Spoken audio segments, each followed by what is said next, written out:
I'd like to introduce our speaker today. It's Robert Keith. He's with Ingalls, Ketchum, Olson & Keith, and he focuses his practice on insurance defense, product liability, construction law, and other areas of commercial and civil litigation. He received his Juris Doctor from the University of Nebraska College of Law. Please welcome Robert. I appreciate everybody coming out here on a Friday. So a couple of things, I've been on that side of the table many times. And I understand that a 2-hour session can be a little daunting if you're just sitting there listening to somebody talk at you. So there's a couple of things I'm going to ask for today. The sad thing is that I used to companies not know anybody. Now I know most everybody, and I think that means I'm getting old. But I want to make sure that this session is interactive. All right, I may call on you, because I know some of your practices, I may actually ask for some input or some responses to real life examples of things that you've had to deal with that are related to the reptile. There's also, what we're going to do is do about 50 minutes on the basics of the reptile, and then we're going to take a break, and then we're going to do a real life case scenario. I have video of a law enforcement excessive force case that I want you to act as both plaintiffs and defendants, juries applying the reptile tactic to those either side of the case. How you would try it as a plaintiff and how you would try it as a defendant, to give you some background on how these types of cases are being presented now. We have been tracking verdicts a little bit in several counties, and we are starting to see an uptick in certain categories of cases. And we're also starting to see a consistency of the lawyers that are getting those verdicts. What we found is those lawyers are using a form of the reptile and approaching juries in a certain way. And we're going to talk a little bit about that. Before I do it, for anybody that has done jury work before knows it is a daunting process to stand in front of 12 people and either ask for or defend a certain position. And one of the things we all want to be able to do better is to stand in front of those individuals and persuade them to your line of thinking or your theory of the case. And this is really what the reptile is about. It is about juror persuasion. It is about getting them to agree and believe in the theory that what they're doing is part of their process. It's helping not only the plaintiff in the case, but the community in general. Okay? Now, what I have learned, one of the biggest mistakes I've ever made as a jury or a trial lawyer is to walk into court and believe the way I view the case was right, 100%. That I had no warts on my case, there's nothing wrong with it, because I perceived it and I went through discovery, developed this theory, and I came in with tunnel vision. And anybody that stood in front of a jury and asked for dire questions and said, well, you would agree with that, would you? Expecting a positive to hear, no, I don't agree with it.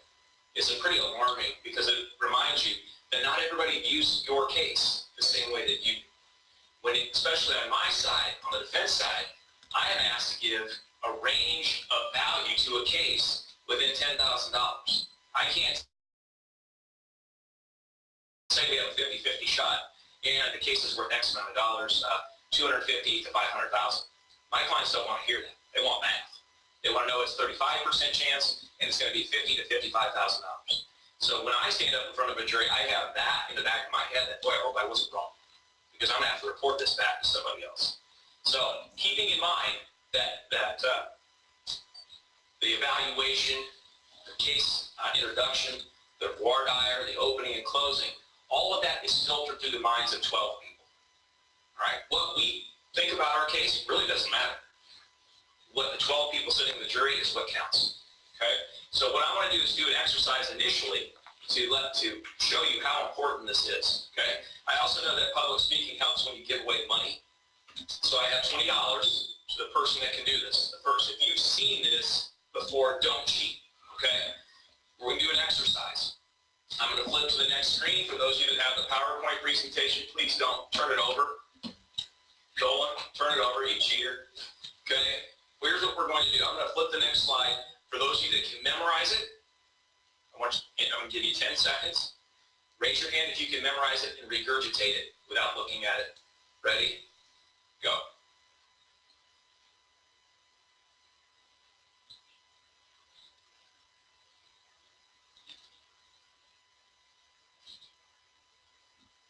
Okay, does anybody have it? I've done this 100 times. No one's ever got it the first time around. So let me give you 10 more seconds. I want you to memorize the slogan. And when you can repeat it without making a mistake, raise your hand.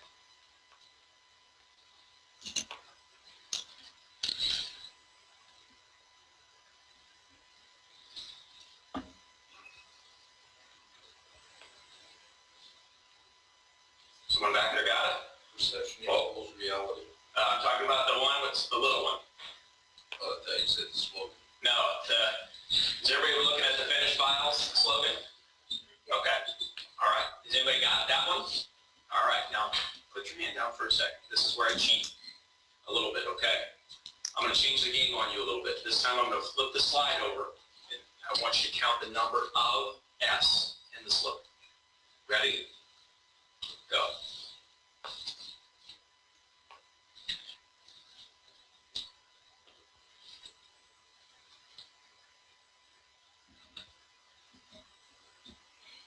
Okay. How many see 3? Raise your hand. How many see 4? How many see 5? How many see 6? We are looking at the same thing, right? Okay. This time I'm going to flip it back over. When I tell you to count the number of F's, I want you to add the F that is in the word of.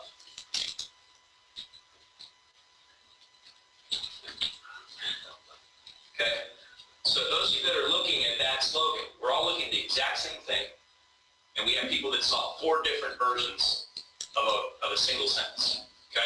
Now the trick to this is that when I asked you to read this initially, everybody see 6 F's? Okay. Everybody got it? I said I had one person argue with me last time, say, no, there's only 5. I'm like, no, there is 6. The reason why we do this is because when I first started, what did I do? I asked you to read it and be able to repeat it. So you were reading it fast, right? I added money to the mix because you want to get there, be there first. So you read it quickly. I gave that to you twice, so I embedded that cycle in your head, reading quickly. And then I switched the game. Did you know how my instruction? When I switched it, what did I tell you to do? Anybody remember? Count the number of F's. So I put a Q in your head. When you read up, how do you phonetically read it? With a V. So those of you that are right-brained can sit here all day and look at that and look at that until I told you about that second F on the end of the of, you would never count it. Left brains would have seen it. Over on this side, are you carrying this? Yeah. Got a 6, a couple 6s? There's actually 7. Yeah. There are. Oh, yeah, so because you have scientific finishes. Oh, I had the 7th one in, yeah, I'm sorry. Anyway, how many of you saw 7? Okay, so you're really paying attention. See, the whole point of the exercise is that perception is reality, right? When you are going in front of those 12 jurors, we have this group of them that are similarly educated, that have trial experience or experience in litigation. We're looking at a single sentence, and we all saw it differently. That's what the Reptile is about. Is that they're taking a juror persuasion model and hoping to get them to see more F's by bringing certain things to light. And that's what we're going to talk about today. I put this quote in here about Sun Tzu for those of you that have ever heard of him. You know, really the important part is if you're a trial lawyer, we spend so much time on knowing ourselves, our case, that we don't try to learn and know the opponent's case. There have been times that I will admit that I will sit in a jury trial and say, Mike, please don't ask that question. Please don't ask that question. Hoping that that evidence never comes to light. But it was just an avoidance technique. I knew you were going to ask the question. I should prepare for the response to that question. We have to be able to know when it's coming our way. If you're defending cases and if you're representing people, you should know that there's a technique out there that gets a juror to understand your client's version of events and wants to award higher damages than would normally be given. Now, the Reptile. Has anybody ever attended one of these before on the Reptile? Okay. The Reptile starts off with, now I want to back up and tell you this. This Reptile is a book written by a trial lawyer and a guy named David Ball, who is a jury research analyst and does a lot of, he's a PhD, and they do a lot of what is called psychology of persuasion. What makes people think? What elements of a jury trial will lead to a larger verdict consistently? And so they created this book, and it's called The Reptile. And I'm trying to be objective about this. Some of it I get, some of it I disagree with. This is one of the things that I'm not 100% sure I agree with, but at least the book says that the reptile is based on science, the reptile brain. And I'll give you an example. Eric, if I asked you to stand up and hold your breath until you died, what would happen? What would happen to you? If I did that, Yeah, you hold your nose and hold your breath. I die. No. What would happen? I pass out. You pass out. So your brain steps into your action and keeps you from risking your survival. In other words, there's a part of your brain whose sole purpose is to guarantee your survival. All right, that takes over, removes all emotion and logic, and the reptile just takes its unconscious. It controls the basic life functions. You're breathing. No one sits here and goes, lungs, please expand, please close, please expand. There are certain bodily operations that are so survival based that the reptile brain takes over, that you don't even think about it. It's unconscious. We don't even consider it. Now, the whole point of the reptile is for you to trigger a reptilian response, the reptile brain response to the plaintiff's case. And we're going to talk about how we get into that. It is amoral. Now, what I mean by that is when it comes down to survival and anybody else, what wins every time? Survival. So when they're making jury verdict determinations, the survival issue needs to be triggered, meaning, how many of you have heard of the golden rule about closing arguments? What's the golden rule objection? Does anybody know? What can't you do to a jury when you're making your argument? Exactly. You cannot say, what if this was you, Tim? What would you do? Would you risk this? Would you take this? Would you accept this? And what the reptile is a way around the golden rule. Okay? Basically what it does is it creates an argument that triggers a juror to think when they're making a decision that this is for my safety. I'm making this decision for me and my family based on the reptilian brain's desire to survive. It's for my safety and survival. Okay, so there actually is a case in Nebraska we'll talk about in which the golden rule was circumvented when the use of reasonableness, the objective standard, where it was allowed. Okay, and this is what the reptile attorneys in Nebraska are citing that case to allow them to basically violate the golden rule. Okay, now always remember that the context of the reptile is going to be two-sided.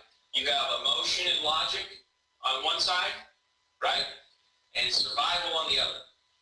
The key is that the reptile is never woken up until survival's at risk. They don't care about emotion and logic. Okay? And in fact, the reptile does not care about you. My reptile does not care about your survival. It cares about my survival. Okay, so when you're on the plaintiff's side of the case, by couching this as a senseless tragedy, if it's not a tragedy to the reptilian part of your brain, jurors don't care. Okay? And I'll give you some example. Basically, the way that the reptile works is a couple of uses of terms. You'll hear terms like the safety arena. Bless you. The safety arena is a jury trial. The way that the community safety is improved is through the use of a jury. The jury is the ultimate decider on whether this decision makes your community safer for you and your family to increase your survival, or if it's just related to a plaintiff trying to recover. There's a huge difference to the reptile. If you don't trigger the reptile, they don't care about community safety, and community safety without that caring leads to smaller verdicts. Okay? Now, your goal is to get your jurors' minds into the reptile mode. Now, let me ask you this, so I gave you it away. The reptile is not new, folks. It's a new term. But I've been defending cases for 21 years using it without even knowing it. Okay? And if anybody has asked in front of a jury, what is one voir dire question, at least in the 90s, 2000s, that every defense attorney asks to a jury? They always ask about what's your view of the civil justice system. But what particular case did they talk about? The hot coffee case, right? Okay, McDonald's. Now I'm going to give you an idea of how powerful social imaging is. Oh no, do you not know the coffee case? Are you too young to know the coffee case? Oh my goodness, I was going to say, that's official. In the McDonald's case, yeah, Stella made me feel really bad. We're old. Yeah, I was going to say, it was not on Twitter at the time, all right? So Stella Lieback, for those of you that know, okay, this is what I believe was the progeny of the reptile, except for it wasn't on the plaintiff's side, it was on the defendant's side, okay? Now, the facts of it, most people don't know, but generally speaking, we know of the case, right? What was the outcome of that case? Big verdict, $2.7 million verdict, okay? And what was it for? Burns from what? Okay? Interlap, right? Does anybody know any more specific about that? Yeah. Coffee was 10 degrees, but if you cooled it down 10 degrees, it wouldn't have had severity of burns. 6 seconds later, it would have been total. Okay.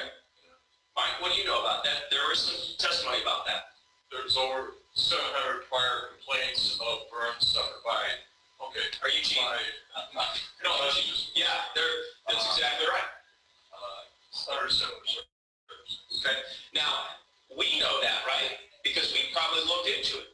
You wanted to know the facts. You wanted to respond to that juror questioning, didn't you? Yeah, I mean, you wanted, when that defense attorney gets up there and says, what about that McDonald's case? And I would say 10 out of 12 people that are sitting on the jury are like, yeah, what kind of emotion did that spark on potential jurors when you mentioned the McDonald's case, that those that have seen it done? What was the response? It's terrible. It's crazy. Why would we do that? Okay, and I'll tell you the mental process behind that. That is 95% of the people that I bring up the McDonald's case would be 100% against it, that it was indicative of the craziness of our litigation system. It was the hallmark of greed, right? And it actually led to what? Tort reform, which is defendant's reptile. That's what it is. The tort reform was defendant's reptile in 1992. Now, the reason why it became such a bell cow for tort reform is because you were provided a limited amount of information but made a pretty significant decision about it. All right? Now, my guess is, do anybody here know whether Stella Lieback was driving or in the passenger seat? She was a passenger, okay? But when you hear somebody that has a hot cup of coffee and they spill it on themselves, what's your first thought about that individual? Mad. Should be drinking in your car. Who did we blame? McDonald's? No, you're a moron. You spilled coffee in your lap. You shouldn't spill coffee in your lap.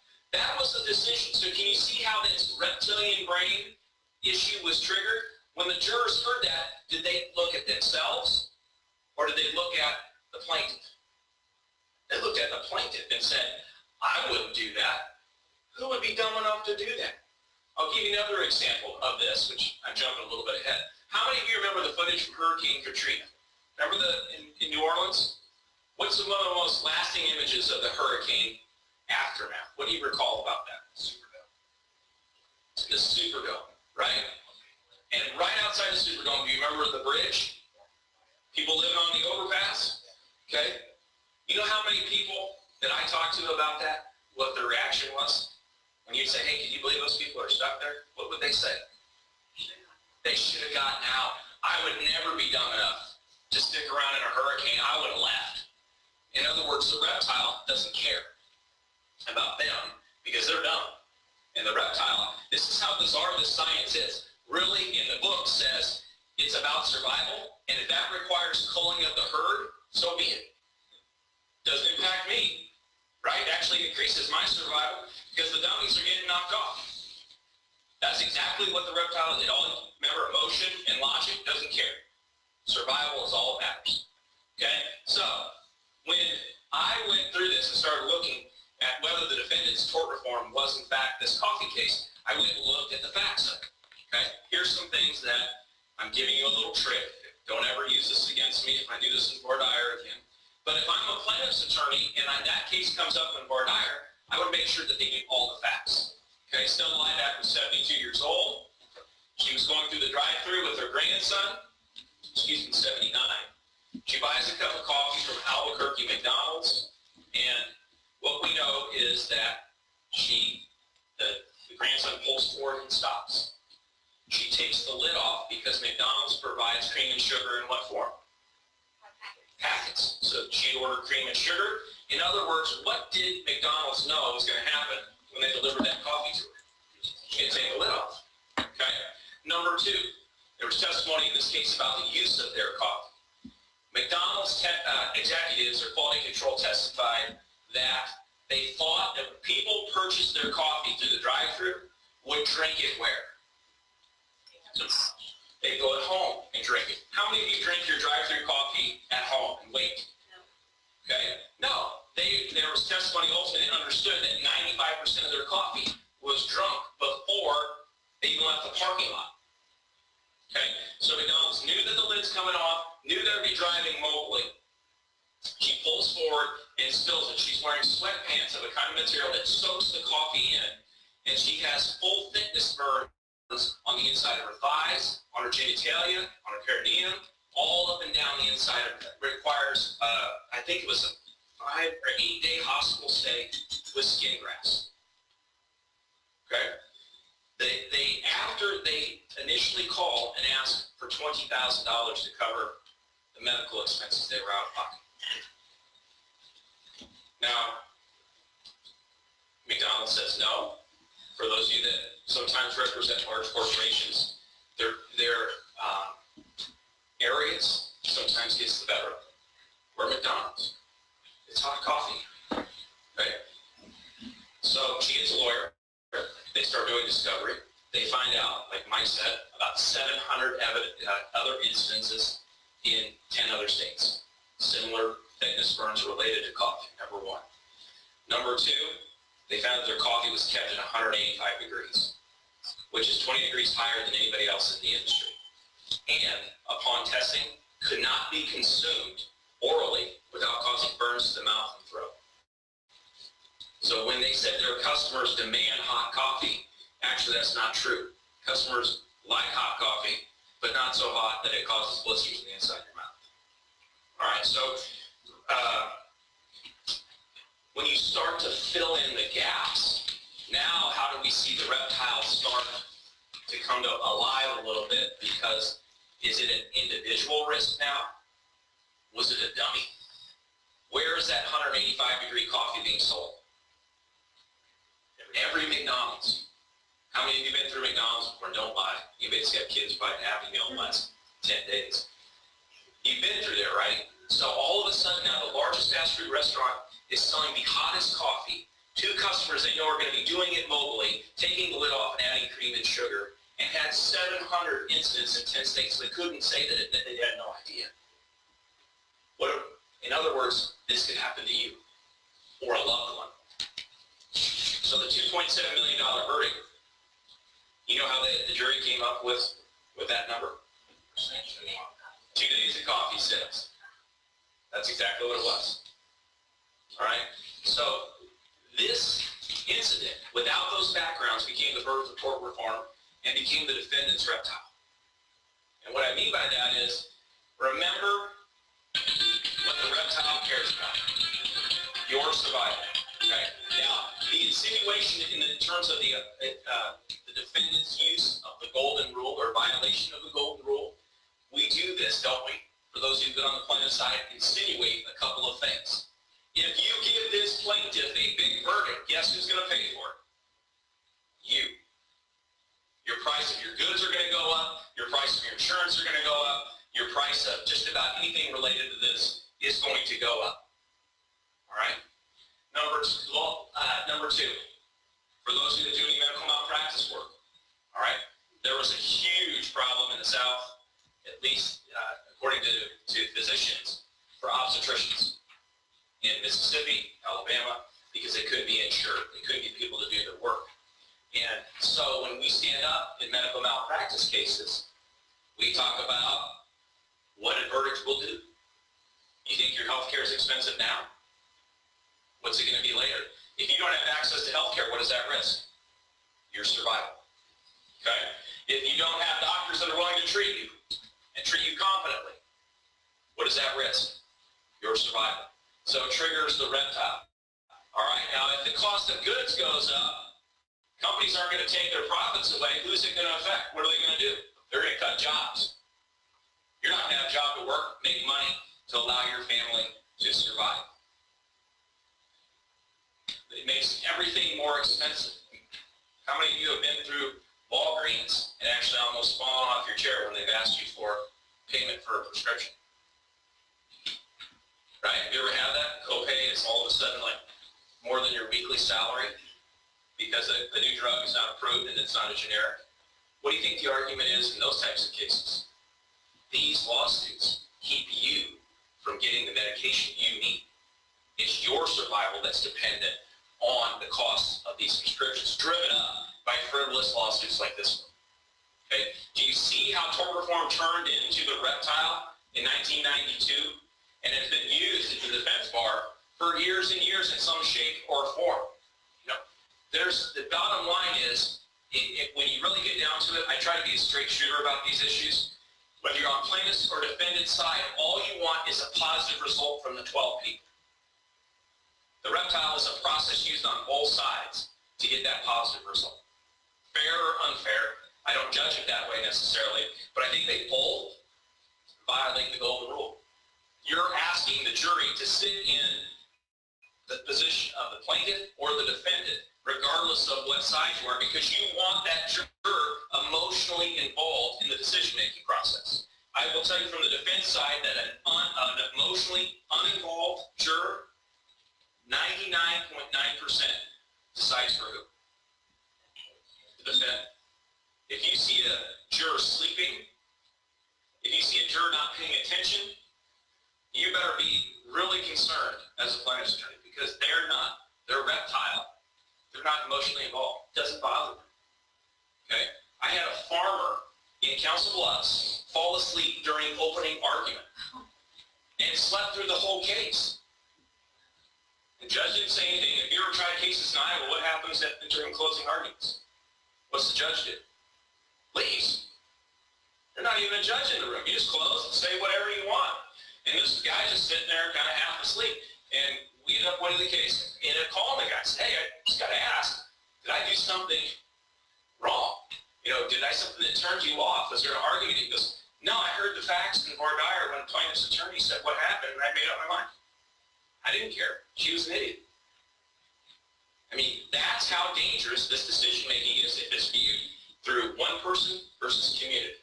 Plaintiffs want you to view it from the community safety issue. Defendants want you to view it as an unemotional distancing between you and the plaintiff. Has no connection to you. Plaintiff's fault. Move on. Okay? Methods to overcome defense bias. So, now that we talked about the coffee, right? You probably go out next time and try to explain to the jury with facts and logic about why that should have never happened, right? Oh, there were 700 of those, right, Mike? That's one of the things, first thing we might think about. There was hot coffee, it was 10 degrees cooler. It could have been a little bit cooler, okay? So facts are important, but you got to stay out of the emotion and logic, because what always loses to the reptile? You can bring out facts, but you better connect it to the reptile, because the reptile isn't even triggered, right? If you hold your nose, it's not even triggered until you get to the stage where it's starting to do harm to you. Then the reptile steps in and you pass out. So you have to make sure you just don't rest on the plaintiff's side on just facts and logic, because the reptile always wins. The reptile will always overcome facts and logic. You have to trigger a reptilian response, according to the reptile, to get them to overcome that defense bias. Okay? Now the question is that I really sadly don't understand is how this generation of decision makers younger than the age of 35 are going to start making decisions. Right?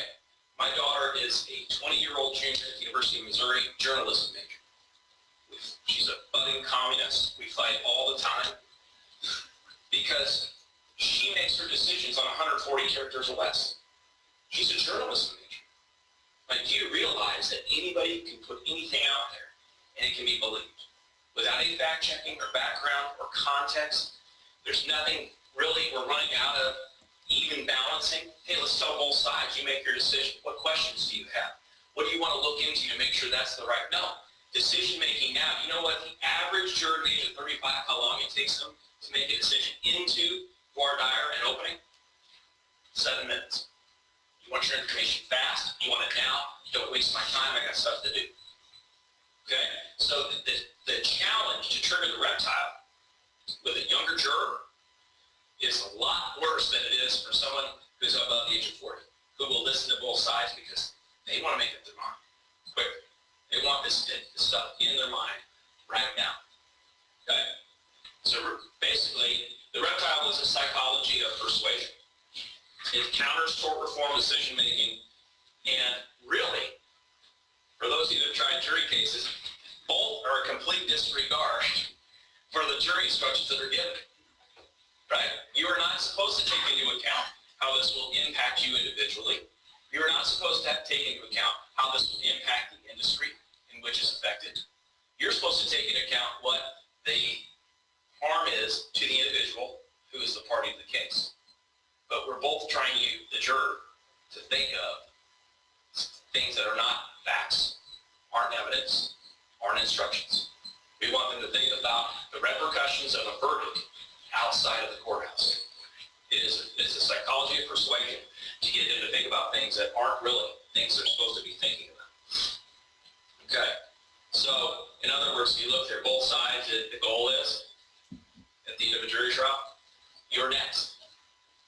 If you're in that jury, you're next. This dangerous behavior that was exhibited by the driver in this particular case, if you don't punish it for community safety purposes, it'll be you or your family that gets run down by this reckless, intentional act by the driver. You're next. And for the defendant, what do we like to say? When I talk to a jury all the time, I'm like, if I defend you, would you want me to vigorously defend? Like through questions, submission of evidence on your behalf? Oh, yes. I know the answer to that question. Of course the answer is yes. You want me to vigorously defend you. That's not why I'm asking the question. Why am I asking the question? Because I want to put that juror in the mindset that he or she is sitting next to me at the defense table. I want them to view the entire trial about what if this was me. Because when their reptile is triggered, their survival decision-making is based not on plaintiff and defendant, but on them. Okay? So, remember that you're next. That's the goal of this. The reptile was basically created to reclaim this kind of juror decision-making. Right? The plaintiff's goal was to turn defense bias into a plaintiff's bias. Now, there is a defense bias through the reptile that I've already explained. You know, kind of heard there is a natural defense bias. Have you ever heard people say, we live in a conservative jurisdiction, right? Isn't it amazing how we make statements like that? How many jury trials were tried in Douglas County last year? Does anybody know? Civil jury trials. Do we really know whether this jurisdiction is conservative anymore? We don't. 98.7% of all civil filings in the state of Nebraska were resolved pre-motion or pre-jury motion, mediation, or some other form of settlement. Okay? What are 12 jurors thinking right now? What are the new influx of 20 to 30-year-olds decision-making processes right now? And I do still believe that if you have the right case, a juror will award the right damages. You got to be careful that we say, well, we live in a conservative. I tell people all the time, I'm not that good. I just have 12 Nebraskans that sit in the jury.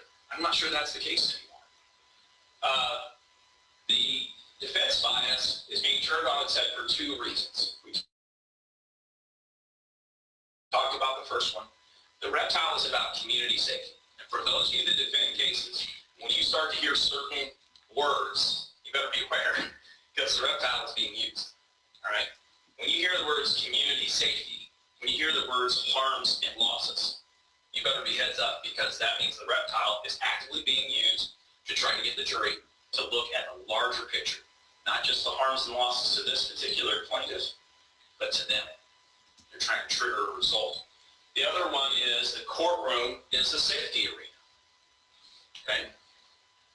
We are all, one of the biggest hallmarks of the reptile is this question. Would you agree with me, Matt, that state drivers should not needlessly endanger other drivers on the road? Absolutely.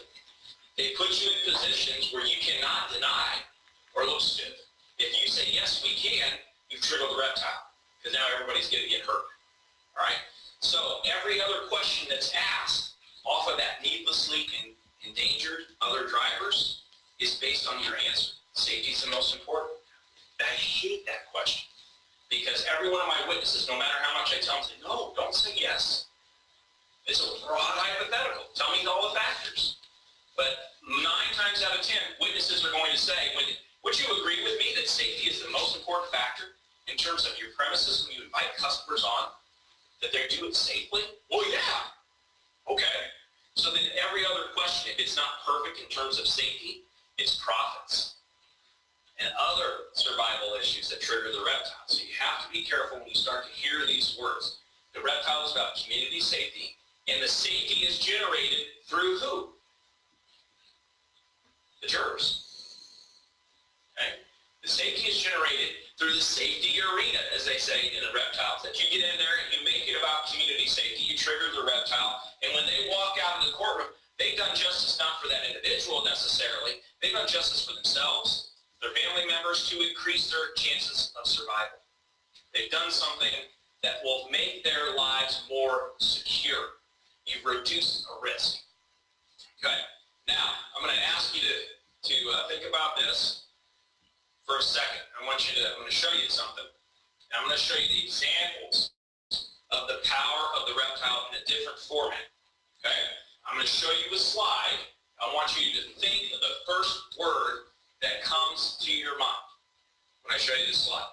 Okay? Now remember, if your reptile is triggered, community safety is your number one concern. Okay? Ready? First word that came to your mind. Cannibal. What else? Murderer, killer, whatever. Okay. Right? We all know who that is. Right? Not too. God, makes me go back. Jeffrey Dahmer. Just want to make sure it was in the 90s. I'm starting to do these things and people say I didn't even graduate from high school until 2007. Okay? This is Jeff Dahmer, cannibal, Milwaukee, murderer, was actually beaten to death by another prisoner while in jail. Okay? Let's say, you guys remember the evidence that was found against him? Human remains, acid in the bathtub. I mean, it was pretty disgusting stuff. Head in the freezer, dead to rights, no pun intended, that he did all of these crimes. Okay? Now let's say through some hypothetical scenario that it was all fruit of the poisonous tree.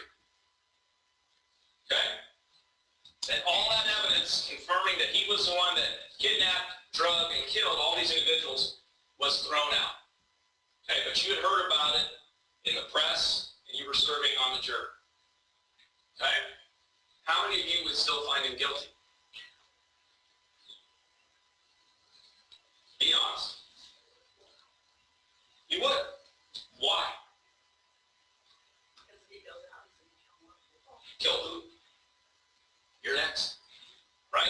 You would nullify everything you knew, even as students of the law, about this particular individual because you knew what kind of risk he poses to the community, including you and your family. Right? You would completely ignore everything that you were instructed on because your reptilian brain just got triggered. Do you care? Does the reptile care about the law? No. Remember what's on one side? Emotion and logic, the law. What's on the other side? Survival. Survival wins 100 out of 100 of those battles. So anytime you're in front of a jury and you think, well, the instructions are going to save me, I'm not sure that matters. You can argue those words, but you better put it in the form of a survival type argument or they're not going to care, right? They're already emotionally latched on to whether this case impacts me or not. And if you don't have them nullifying some of those words on, for example, if you're on the plaintiff side, or if you're on the defendant side, for example, on spoliation. you know? What happens in the product's case if the primary piece that needs some testing done disappears? What's the jury think? Cover up. They're hiding something. Now, that corporation is willing to go to the lengths to destroy and to hide. What else are they willing to do? And how is that going to impact me? Okay? Do you see how these things can be turned into where you can make a juror individually interested in the outcome of the trial? That's the goal of survival over logic. Okay, so how does an attorney representing an injured person trigger the reptile? I'm not very good at this. I'm not used to working on this side of the table, but I can see it. So if anybody has any examples of it, chime in. What you're going to see is safety rules and the reptile. Remember how I just asked that question as to whether or not you can needlessly endanger drivers on the road. You know, the answer is always going to be no. Right? We have safety rules, don't we? Okay. So a violation of a safety rule, let's say if you're right out here, which I just saw this morning, made me want to go postal on somebody, it is you can't turn left on Dodge, right? You're in that center lane, someone flips on their left, and the traffic goes back about 2 miles that way. All right? That's a safety rule, right? And if you violate that safety rule, what does it increase the chances of? Crash. Someone's going to get rear-ended, right? Left turn on Dodge. If I'm driving down Dodge 80 miles an hour, I'm violating a safety rule. Now, that safety rule and the violation impacts you when I rear-end you, right? But it also impacts you and you and you, because you and your family and your loved ones are on the same road. And what happens if you don't punish the violation of that safety rule? What happens next? The Dahmer principle. If I don't do something about it as a juror, it's going to happen again and again. At some point, it's going to be me. And I can't have that happen. The reptile won't allow it. So, these safety rules, what you have are specific versus general. And it's very important that you start general and then move to specific. Okay? Look at the specific loses the reptile because it does not include that individual. Look at the specific. Coal mining company cannot turn off oxygen while miners are still working. Okay? Now, it's a little rough to say this, but do you care? Generally, yeah. Doesn't seem fair. Seems a little harsh. But are you a coal miner? Are you ever going to be a coal miner? If anybody in your family is going to be a coal miner? Probably not. Okay? So your reptile's not triggered there. There's nothing survivable about that for you. You don't care. Now, if you say an employer must not needlessly endanger its employees, who does that statement connect with? Everybody's been in that job. Now, I've used this for every time in premises liability cases in apartment complexes, and I hate it because I'll stand up and say, how many of you have rented an apartment? You guys ever rented an apartment? Raise your hands. Everybody? At one point? How many of you had 100% had a positive experience renting your apartment? The answer is always no. That guy screwed me out of a deposit. It smelled like dog pee. My neighbors were loud. They never corrected anything. My dishwasher ran all the time. Okay? So when you say something like an employer, just put landlord. A landlord may not needlessly endanger. When you hear landlord, you have a reaction. We're going to talk about that, called a code. You have a reaction that immediately triggers your involvement personally in this case. Not generally, but personally and on reptilian level. The safety rule. And for those of you that have the PowerPoint, yes, I put a page site on there, so if you want to correct my work, you can. 6 characteristics. All right? It must prevent danger, generally. Okay? Speed limit. Those types of things. Heights of cracks in a sidewalk. We have rules, right? That if you violate them, somebody gets hurt.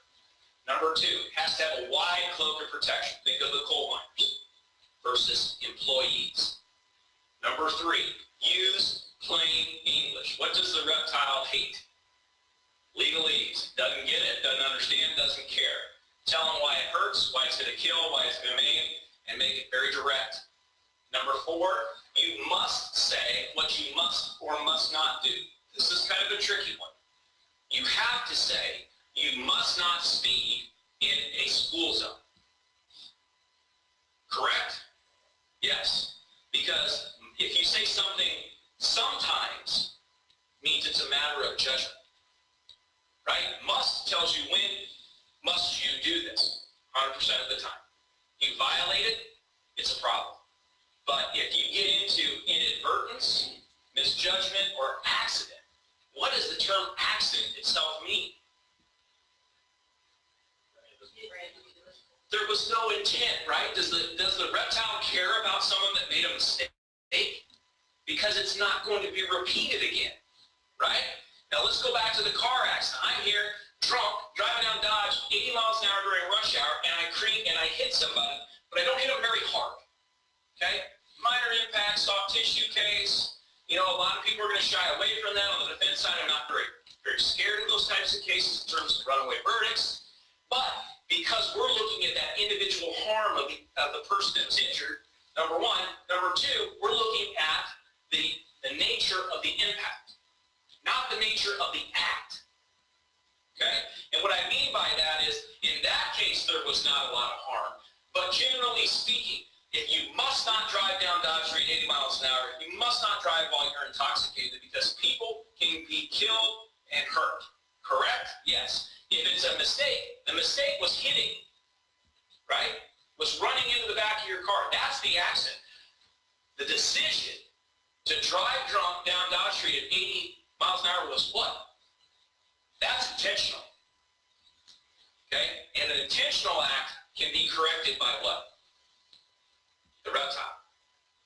The intentional act can be corrected by the reptile by punishing them so much they never do it again. Does that make sense? So the verdict does not come from the harm necessarily from that particular incident. It comes from the intentional act to make a tremendously reckless decision that puts the community at risk. Now, it must be practical and easy for the defendant to follow. Right? That means we can't be saying a bunch of stuff about all these policies and procedures. I'm pretty sure I have a mistype and there should be easy for the jury to follow. You got to really make it easy for the defendants too, because we're a little slow. But they must be practical. You know, there is, if you start getting into a risk-cost analysis, what happens to the reptile? Sleep. Doesn't matter to me. Doesn't really affect me. Because that means it was an accident, it wasn't intentional. It has to be 100% of the time the action need to be stopped for my safety. And then finally, the defendant must look stupid disagreeing with the safety rule. Think of all the safety rules. Like, I mean, Eric, I'm sure you've had several.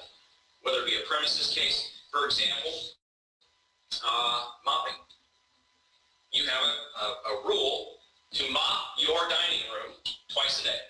On the day in question, how many times you mop it? Once. Well, would you agree with me that mopping is for the safety of your customers, to clean debris and do an inspection of the premises? Yes. And safety of your customers is by far the most important principle of your business ethic. Yes. You didn't do it. No. You should have done it. Yes. The minute they start saying, well, no, we shouldn't have. Also, safety is not important. Disagreeing with something that's so clear makes you actually look worse, and it makes what? The reptile angry. Because stupid people that do things intentionally are a bigger risk to the reptile's survival than someone who's smart and made just an independent error at one particular time. Repetitive stupidity, where someone tries to argue their way out of an intentionally wrong decision, is someone who's a bigger risk to the reptile than someone who messes up and says, yeah, you're right, we should have not. Okay?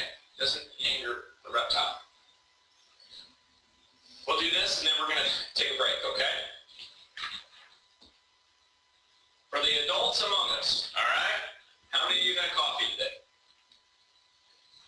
Most of you? Okay. How many of you added something to your coffee? Some of you? Okay. Can I ask why? Before you answer that, did anybody have flavored coffee? Nobody did it? Usually I get a handful of those. Why do you add sugar and cream to your coffee?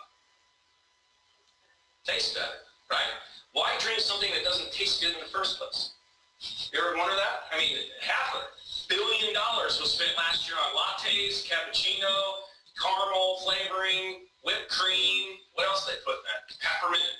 I'm sure some of you are still waiting for Halloween to come so you get what's the pumpkin spice latte from Scooters that is like 800-mile people in line by my house. Okay? Why are we spending so much money to buy something to drink that we don't like? The raw, basic taste of. I don't mind it now. I would say that I don't drink it because it tastes good. Right? No one says, ooh, I can't wait, black coffee. I'm super excited. Okay? Finish this sentence. The best part of waking up is Folgers in my cup, or in a cup. Okay? Now, this is part of the reason why we talked about the word code. You guys remember I said that? You're going to have certain codes you're going to hear when you hear the reptile starting to be used. Okay? Got a little out of order here. Folger's test, or this is the introduction of codes to use the reptile. I already showed you the answer, so hopefully you'll be able to get it. This guy named Claude Robier came up with a marketing genius strategy, which was everything that we experience can be reduced to a code. Usually it's 1 or 2 words, right? And that code triggers an emotional response to a particular event or idea, okay? So the Folger's test, or the Folger's, he was asked to start to market it because Folger's dry roast coffee was getting killed in the market when specialty coffees started to come about, okay? And he completely changed the marketing strategy for Folger's. Okay, we've already, do you remember the commercial? Best part of waking up is Folger's in my cup. What are they doing in the commercial? Where does it start? Coffee. Smelling, right? Where are the people? Not even in the kitchen yet. Where are they at? Waking up at. They're in bed, right? That warm, cozy bed, like we all look, like we wake up, like, oh, I'm so happy. And what wakes them up? The smell. The code for coffee is smell. When you see the person run down to the stairs, all bright-eyed with their robe on, they walk down, what do they do when they get their coffee? Do they drink it? If you watch closely, what do? They smell it. Why is code for coffee smell? Because it doesn't taste good. Doesn't taste good, but no. We're talking about the reptile here. We're talking about something deep within your core, in your psyche, that triggers smell to be the code for coffee. What is it? Think about the commercial. Where is it shot? In a home. Who's at your house? Your family. You're protected. You're comfortable. It's a trigger of survival. It's a memory, right? When did you first remember? When I think of coffee, when do you think of coffee, your first memory of coffee? You associate that with something, don't you? What? Your dad or your grandfather. It tasted terrible. You're like, oh, can I have a drink? Yeah, oh, whoever would drink this. But you would walk into a kitchen on Sunday morning, and back then my parents smoked Salem Lights like they were going out of style, but you'd have coffee and cigarettes. But I remember that vision of walking into a kitchen in San Antonio, my family sitting at the kitchen table, drinking coffee, listening to Elvis, no joke, but you know who that is, right? And smoking and having a cup of coffee. And it was family. It was comfort. All right? So the marketing strategy behind Folger's wasn't that my stuff tastes better than anybody else's. It triggered the reptile and said, if you buy Folger's, guess what? You're going to have that comfort, that safety, that family. Okay? And he caught on to something very quickly about that. All right? His name was Folger. Yeah, you can go, he has a website if you want to look at what his codes are. But the key is you need to know your audience. All right? And the same is true for when you're selling your case to a jury. Who is your audience? And what he did is he developed codes to connect with people who are total strangers, determining our most common and fundamental connection using 1 or 2 words. Okay? And what I'll show you, it's uncanny that how impactful this can be. Now, back in the late 80s, they came out with a magic chemical Okay? You could eat all the Doritos you wanted and not get fat. Okay? You guys remember that? Yeah. What was it called? Olean. Olean. All right, Olestra and Olean. And it went like rage on the market, right? Everybody would start buying up Doritos and everything. What happened? Think of one word and tell me what it is. We're all adults, or you can say it. Diarrhea, right? That was 20 years ago. And your brain still, when I said Olean, connected with diarrhea, right? Think about how impactful that code is. Do you think Olean, even if it was proven never to have been the cause of those things, would have ever survived as a marketing tool? You can't undo the code. The code's there forever. When you hear about that, probably when you hear about the next magic non-fat product to make your food taste better with no calories, you're going to think of Olean. That code is so strong that you associate it with it every time you hear about it. And there's ways that this is going to be used in trials. Okay, let's take a 5-minute break. Does everybody want to stand up and stretch their legs? Okay, let's take a 5-minute break and we'll go ahead and get started back on. We're talking about these codes. And now we're going to take this thought process, this methodology of, okay, if we have strong connections with words, how do we use those to trigger juror reactions in some of our cases? The primary one that I wanted to use as an example, because there is a generation gap now. Healthcare, doctors, hospitals, all right? They started doing research into hospitals, and the code was actually meat or a processing plant.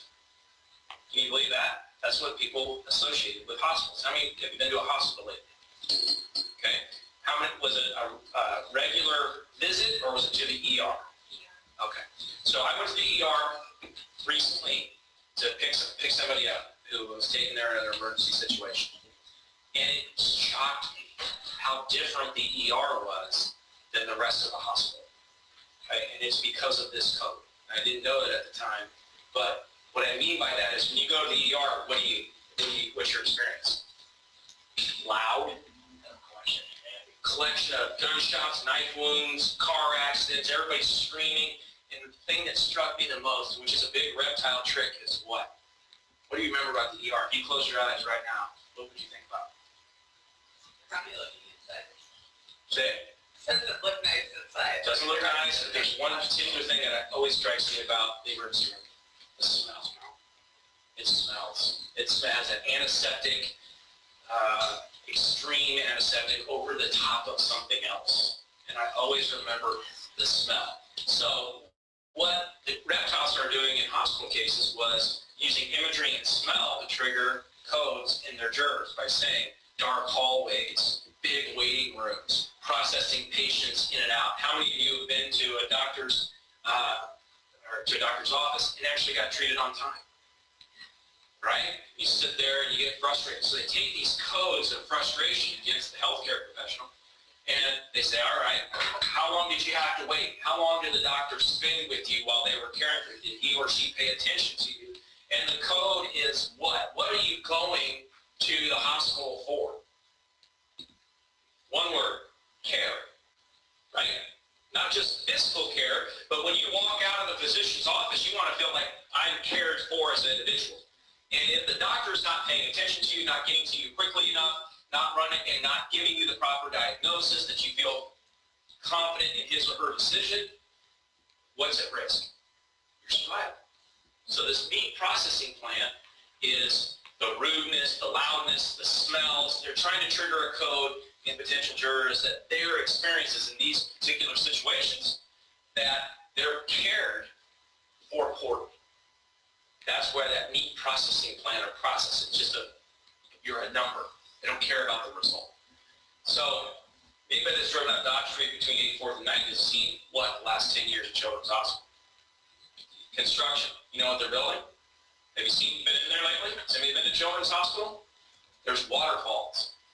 There's play areas. There's changing colored walls. There's vibrant music that's played there. What does every hospital now have, usually a retiree, right when you walk in or outside the front door? Greeting, welcome. Can I help you? Where are you going? So your process from start to finish is about care. We care about where you are. No more smells.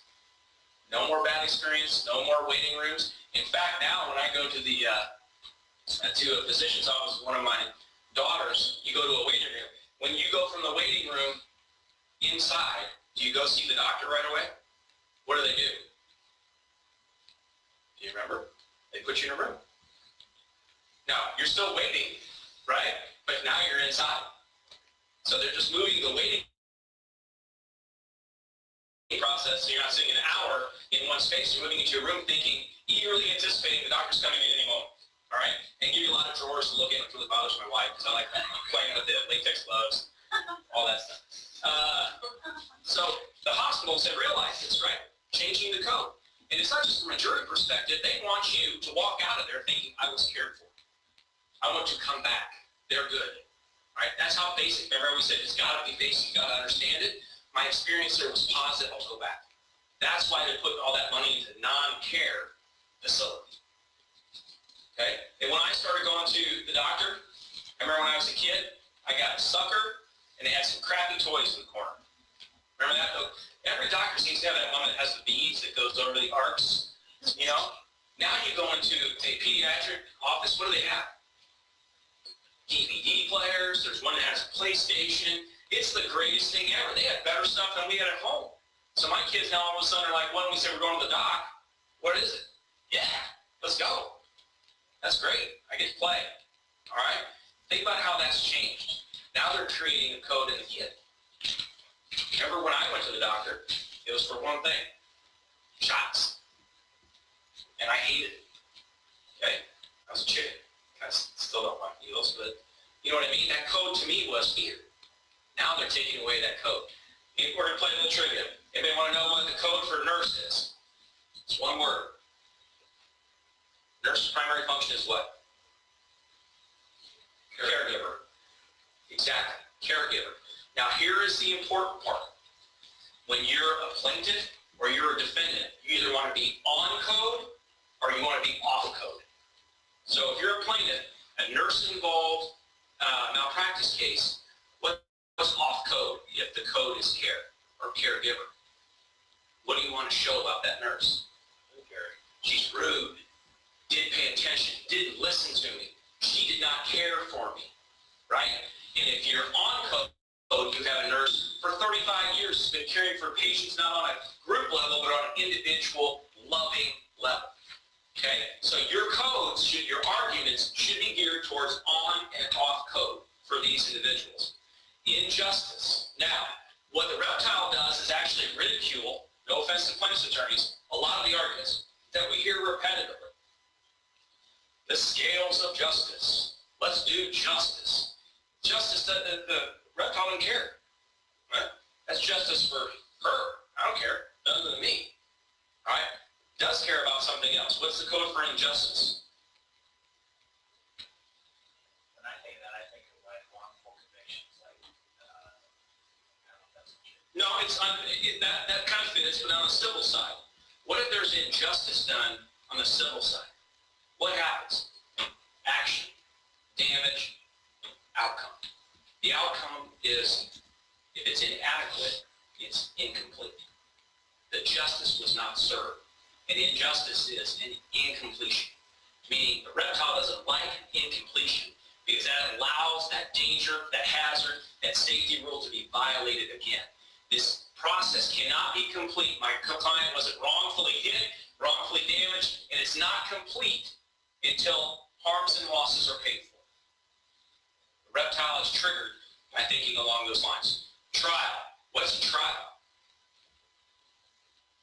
Code for trial. Justice, which was the opposite of injustice, but think of it more on what happens when you're done with your closings, plaintiff on the rebuttal close. What happens?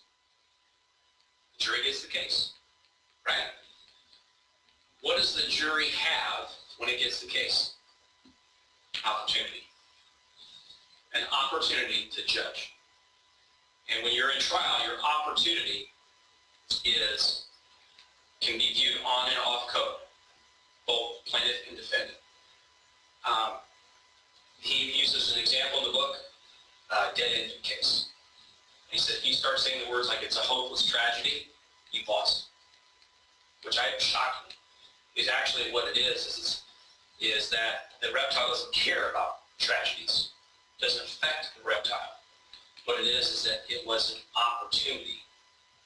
The jury has an opportunity to make sure this doesn't happen again. Okay? Family. What is the code? 2 words. This one's kind of hard.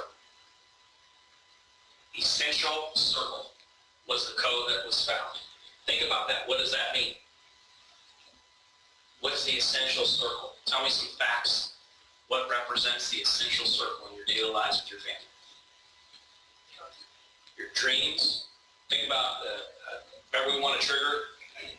One of the reptile's tricks is triggering the olfactory senses. Think about family settings. Dinner time. Thanksgiving. And you can put these codes together. So you have your family, right? Which is essential circle. That circle's broken forever when you remove somebody out of the circle from a wrongful death. That means your Thanksgiving's never the same. Your Christmas is never the same. That graduation, that circle's broken. Marriages, circle's broken. That circle, once you remove a part of it, is what? No longer a circle. It cannot be replaced. It cannot be fixed. Family is an essential circle. Okay? Home.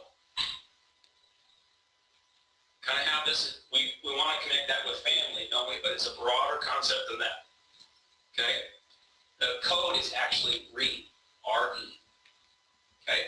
Add in some prefixes, suffixes to RE. What are some words that you think about home? When you end your day, what do? Return, relax, retire. Think of all the re words. Reunite, re-energize. Okay? Home is re. And when it's destroyed, all of those things you do, all the re's, are destroyed as well. Loneliness. This is a reptile funny one. What does loneliness mean? Or the code for loneliness. Think reptile, think caveman. Reptile is raw nature, right? I mean, it's at the basis. When you are lonely, you are what? About survival. Scared is part of it. You're exposed. That's the code. Because back in those days, if you weren't part of a tribe that hunted and lived in time of predators, and you were by yourself, what happened to your survival? It wasn't very long. You didn't make it. Okay? So think of it, the loneliness is an element of damages that we don't ever really hear about on the defense side.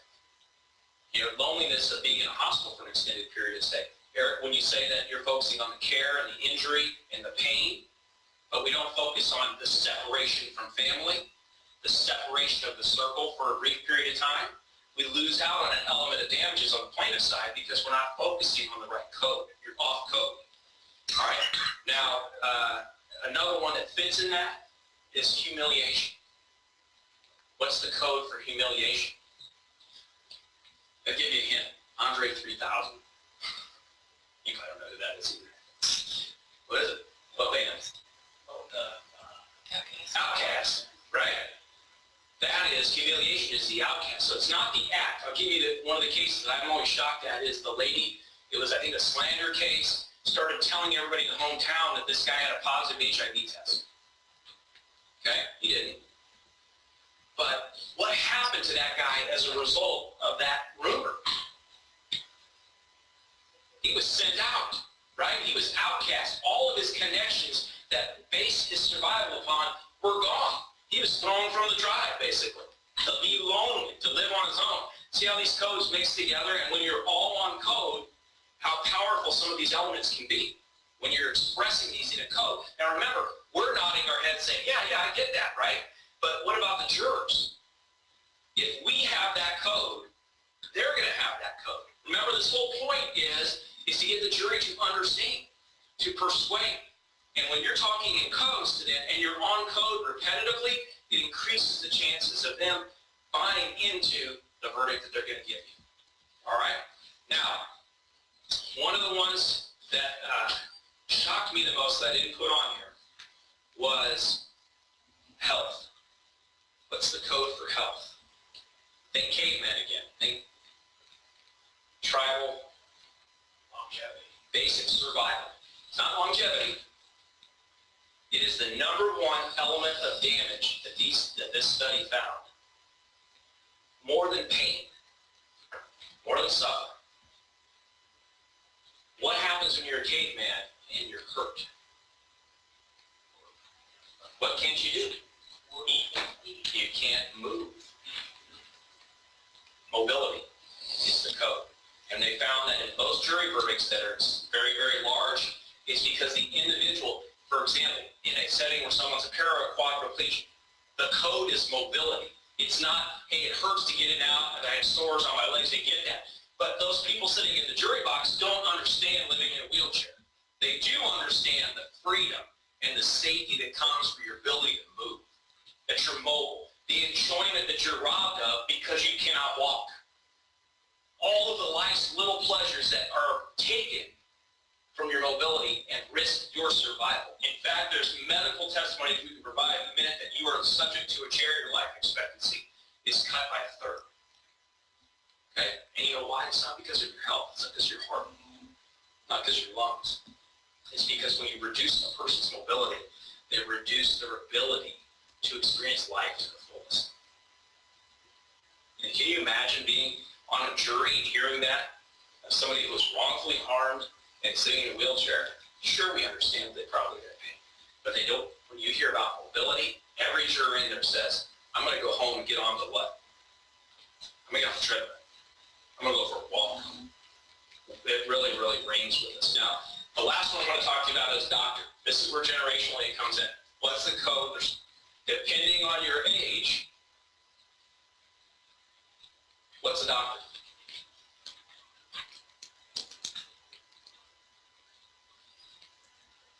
About 30 years ago, it was board. Hero. You're exactly right. What changed? Doctors don't make house calls. Exactly. Go even further. How modern? After they stopped house calls, it was still pretty good. What happened in the last 20 years? Yes. Healthcare costs. What about the care you're provided by your physician? Yes. PAs, right? You don't have a relationship with your physician anymore.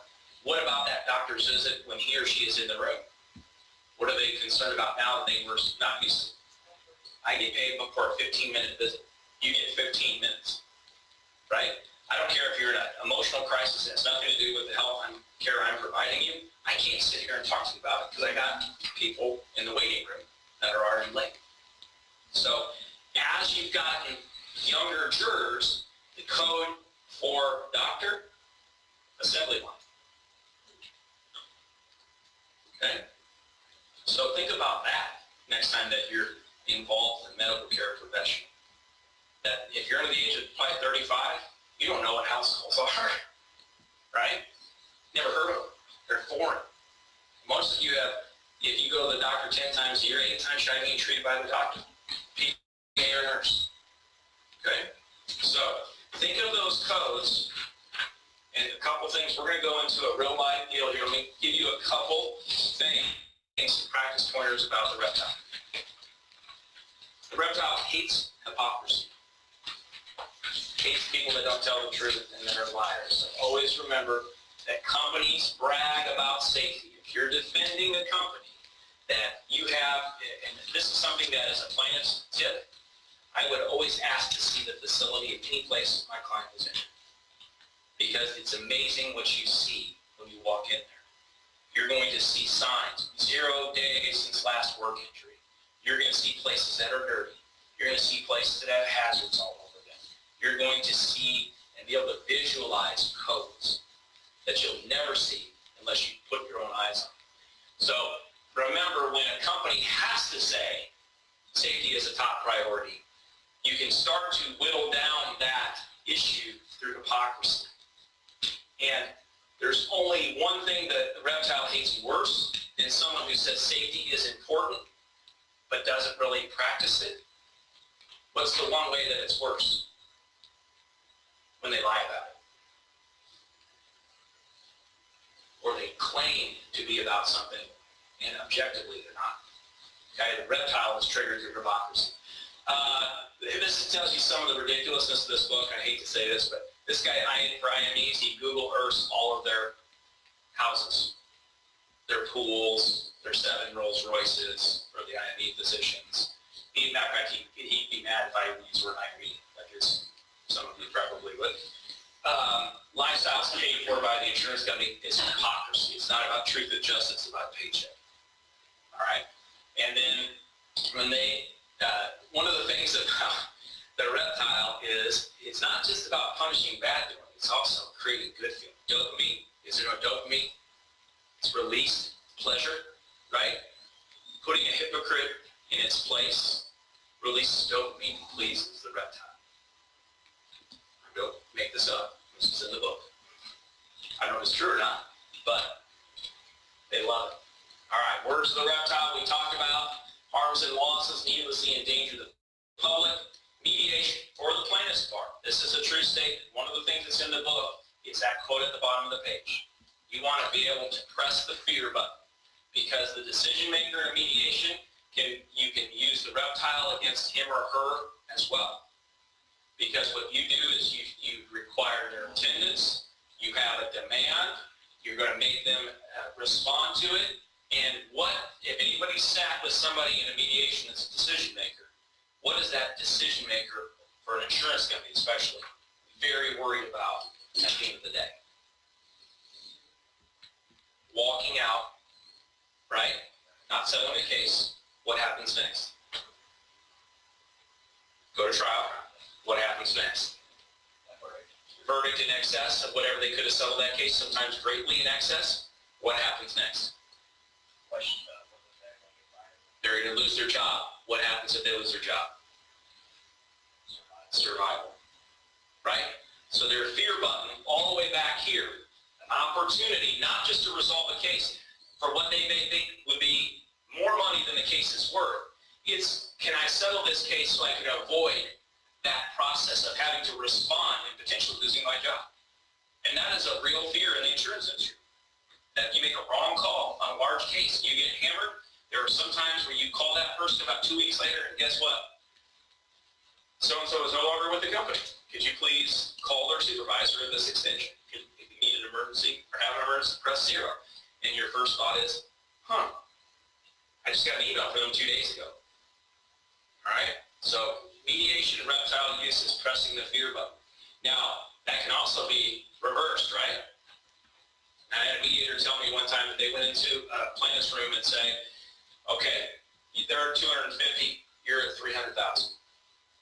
Right? You have a good case, this is a good offer. Would you, this person would like to go to the votes? Would you take $250,000 and put it on red? And what did that do to the potential decision maker in the plaintiff's room? I could lose, right? I have real stake here. And if I am seriously hurt and I need this money to continue my life, to continue my education, to continue my job, and I don't take it, what happens? Survival, right? If you work it all the way down the path, that's really life-changing money. Saying no to it can be a gamble, a risk that you can't take if the reptile is triggered. So in mediation, reptile can be used both ways if you're being realistic. Okay, so we're going to show this. We have about 30 minutes. Okay? I will warn you that this has some violent, disturbing images or sounds. Okay? It's about 2 minutes long. I will tell you, you'll pretty much know when you see the guy in the tux in control of the police officer, you'd like to avoid watching it, close your eyes at that time. Okay?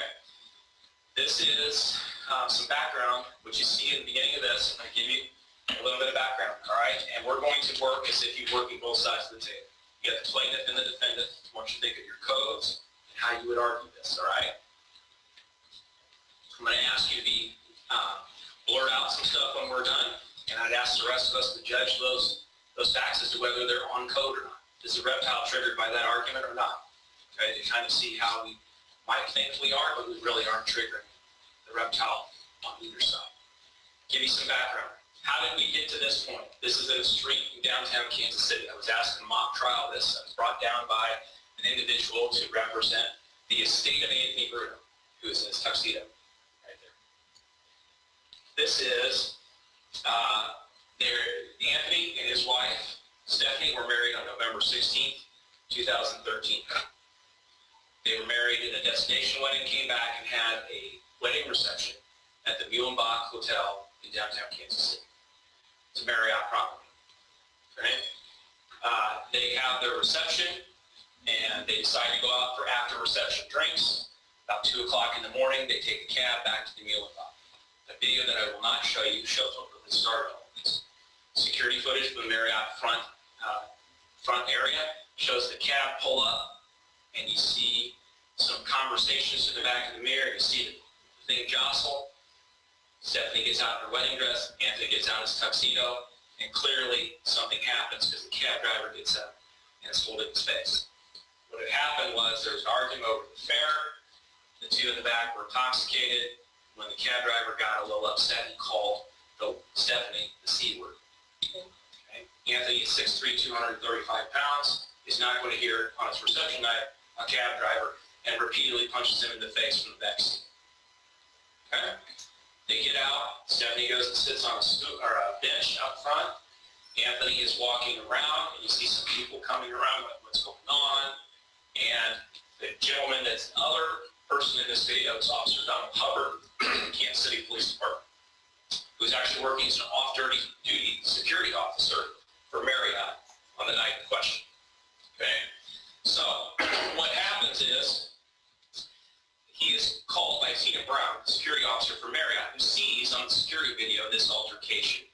Now the Muhlenbach, you can't see it in this picture, has a primary hotel and has a secondary hotel property across the street. He's at the bar at the secondary property, is called by Tina Brown, and comes across. You see him on the security video walking towards the cab. It is at that point that Anthony sees him, walks around the corner into an alley, and runs down the alley to the adjacent block. All right. Officer Hubbard comes up, asks what happened. They said he took off. Okay. He goes and chases him down the alley. We have cameras in the alley. Shows Officer Hubbard running down the alley. As a lot of these tragedies have occurred, there is just a thing of fate that happens. They both exit the alley around a property. One goes left, one goes right to the adjacent block. And when they get to the same block, guess what they do? They turn towards each other. And the cop sees Anthony and says, stop. There's another camera on that street that shows the beginning of the exchange between these two before they get to this spot, where something happens to where this gentleman, Anthony Bruno, is put on the ground. Now, it was fuzzy enough for me to argue that it looked like there were 3 knee drops to Anthony Bruno's head that got him off once he got on the ground. You were far enough away, but it looked like there was some motion, like he was kicking him. And then we get to this. Now, this is actually taken by passerby, the way from the bar with a cell phone video. Okay? And then what I'll let you do is I'll let her watch it, and then we'll comment on it. Is there a way for me to play this? You just hit the play button with the mouse on the computer, like use the mouse pad. Oh, okay. Should load it. Tested it earlier. Hopefully. It's 1 minute and 13 seconds long. I will stop it. What I want you to do is pay attention to your emotions while you're watching it and see how they go up and down. Yes. Sorry, it was loading this morning when you tested it. So while it's loading, what I'll do is I'll give you a little bit more background. Okay? That is that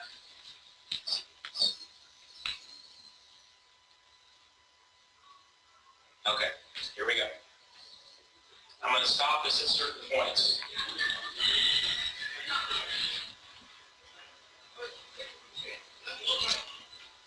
Okay.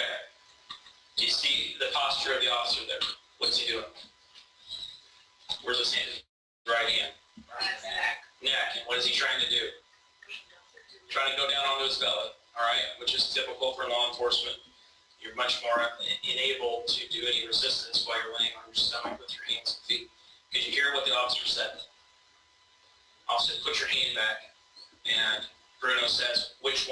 I take both out, I'm going to hit my face.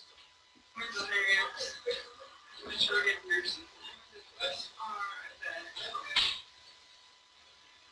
know.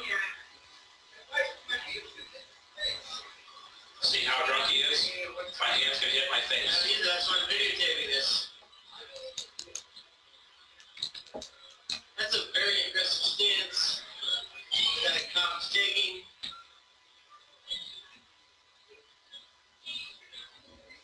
All right. For those of you that do any law enforcement work, Tim, Megan, you see how he's got his wrist? He's got a wrist lock. Anybody that had the wrist bent like that? It is to get you to do what the officer wants you to do. It hurts. And so he's got his wrist lock there. When you're dealing with an intoxicated person, the introduction of pain to any kind of resistance move is going to trigger a very bad reaction. You can tell from his speech and slurring that he's intoxicated because my hand's going to hit my face. What he meant to say, my face is going to hit the sidewalk. And you also see that the officer has got his knee buried into his hip, trying to get in there, onto his belly. He's clearly resisting. He's not following verbal commands to roll over, put his hands behind his back at this point. All right.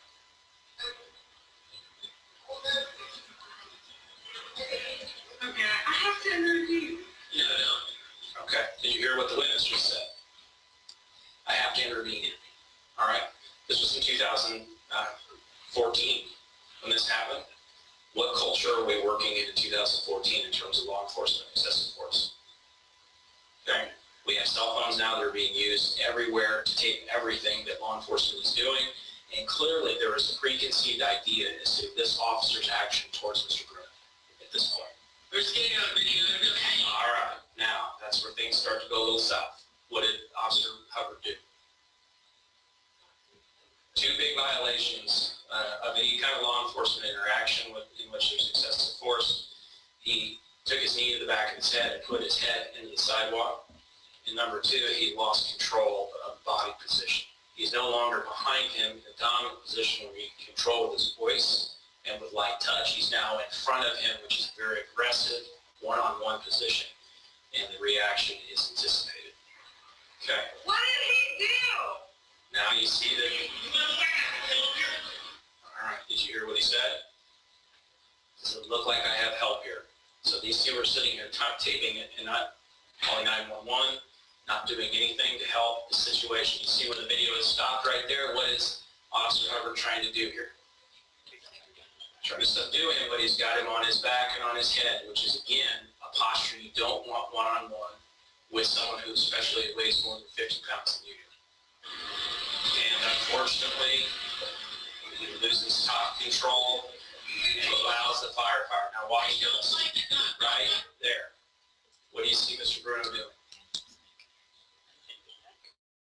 He's looking up, right? And at this point, he's making a decision what he's going to do there. He's gaining control of the officer, has him on his back, has one hand on his chest, one hand on his face, and he hears the people, all of a sudden, the tenor of the comments has changed to what? Don't fight the cop. Don't fight the cop. All right? For those of you that don't want to see this, I close now if you're not interested in seeing what happened.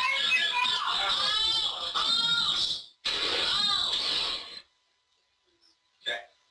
So he starts, punches him several times in the face, and he takes his service Glock, not even out of holster, aims it up, shoots him right through the heart.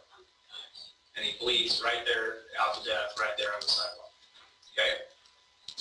Now, to me, as a defense attorney who does a lot of law enforcement work, I give a lot of leeway to an officer. All right? So when we talked about the beginning of the 6 Fs, my perception was, yeah, he didn't do everything the way he was supposed to do. But once the punching started, all bets are off. Okay? That's the way I looked at it. And I walked in there as the plaintiff's attorney wondering if I could properly advocate for a guy who was drunk, who was beating up a cop. And I quickly learned from the 75 jurors who had sitting there that my Fs were a lot different than their Fs. Okay?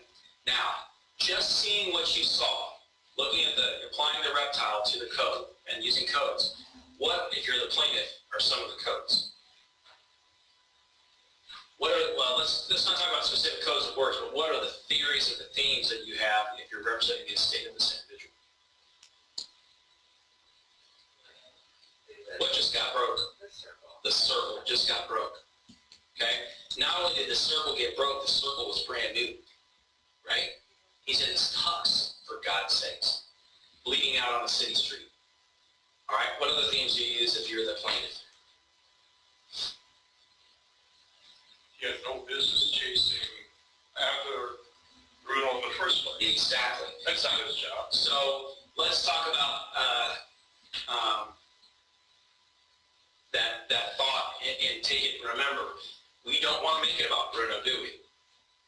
What do we want to do? Security guards chasing us down the street. It's needlessly endangering himself, needlessly endangering Mr. Bruno, needlessly endangering those two morons that sat there with the cell phone, because what happens if that bullet ricochets off and hits one of them? Okay? So instead of saying it, like we talked about the baby case, that it's a senseless tragedy that could have been avoided, it was needlessly endangering a broad spectrum of individuals, including you, from this kind of behavior. We can't have this. Right? Okay. So from the defense side, what are we talking about? Where did we start? No, he's committed a fault. Well, even before that, right? He punched the cab driver in the face. Yeah, okay. He's committed a fault. You chase the guy, so you know he's committed a crime of violence. All right. So you know, let's even back up and talk further than that. What is he acting as at the time? He's off duty. He's off duty. Okay. Is he? No, you're up. Okay. Now, if you're the plaintiff's attorney in this case, you want to sue the Kansas City Police Department, what are you worried about? Caps. He's on duty. He's capped, and the county or the city has immunities for intentional acts. Right? So if you're the plaintiff, what do you want to back him into? Let's talk. Acting as a security. Okay. What's the code for security guard? Someone tell me. Rent-a-cop. That's usually what I hear when I do that. It's a rent-a-cop, right? So you want to code him as a security guard, but on the defense side, you want to code him as a cop, right? Because when I hear somebody's pounding somebody in a cab, my training kicks in that I can't allow this individual just to walk down the street and escape this, right? I need to do something about it. I'm trained when a felonious assault is occurred that I need to arrest that individual. So I went to follow that individual to make sure he didn't do it to somebody else. All right? So you can see how both sides of this, you have this coding that's going on. Now, let me throw some facts in. You tell me how you would code these. Remember what the original video was of the cab? And it was being monitored by Tina Brown. Right? What are some of the reptile words that we want to use? What's the first one? The R one. Rules. Safety rules. Do you think Marriott has some rules about interaction with guests, interaction with intoxicated guests, leaving the property, uniform? Yeah, well, that's perfectly fine, but there's other issues related to that. And for example, Tina Brown is deposed and says, he is my responsibility when he's on duty as a security guard. Number one. Number two, my procedure is when I see a crime on the property is to call 911 immediately. I did not do that. So no cops were called to the scene. All right. Now, Marriott rules for off-duty police officers, security guards. Never, ever leave the property. Ever. He ran down an alley and found himself in this situation. Number two, Kansas City Police Department has very strict rules about working security as an off-duty police officer. Want to tell me what those rules are? See if you can find the big one. First of all, what's he wearing? Don't wear your uniform. He's wearing his uniform. Why does he want to wear a uniform off duty? Because it appears that he's on duty. He's projecting a presence of law enforcement, right? So, as everybody knows that defends law enforcement, when you're in uniform, you act a certain way, right? You project a certain appearance, you project a certain authority. What is also considered to be part of your uniform, whether you're on or off duty? Your service. Your service called a duty belt. All right? What's on a duty